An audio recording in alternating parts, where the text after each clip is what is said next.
话是在地新闻，继续来看中国的解放军掌握一粒空拍的气球，6台的军舰甲25只的军机来扰乱着台湾的海空域。咱的国军是严密监控。另外一边，总统蔡英文再去到新竹的陆军206旅来了解到1年期251个役男训练的状况，讲蔡总统真满意。 大家脚步徛在爱做1年兵的阿兵哥，快速向头前补一群，看起来歹称称。另外一边，听到口令发落，无人学习压制敌人的手术，边的教官嘛针对真侪种做无好的动作，随时指导修正。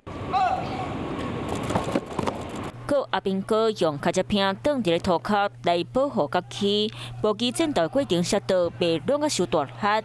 1年期救护兵训练的内容大公开。这批1年期义务役役男，通通都是民国94年次，跟过往的新训内容不同的是，增加了不少的近战格斗课程。除了小战的战术，七路团同款嘛会晓牵。阿兵哥过来为头前牵训练团，爱牵超过25公尺远才合格。 赶紧跑落去，步机出入大爆炸，被扣嘴皮下掉。即马做兵爱做1年时间，阿兵哥训练某位原本的5礼拜，才能到8礼拜。第一提出伫咧1月25做兵，3月底结婚前办做期末考，若是无及格，就要留伫咧营区1礼拜继续补考。总统蔡英文今日透早来到新竹的犁头山营区，了解陆军290位新兵训练的情形，看甲伊伫弹头应该是真满意。关心首批第1期义务役的新兵的营舍环境和训练的情况，我要请国防部落实各项训练课程的执行，并且滚动的检讨。 确保训练的品质和成效。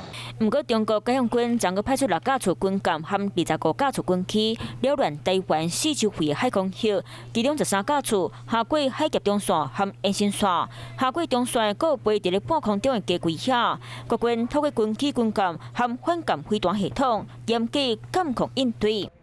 Hello， 我是庄慧琪。想要抢先掌握最及时的新闻资讯吗？赶快订阅、按赞、开启小铃铛，锁定华视新闻 YouTube 频道。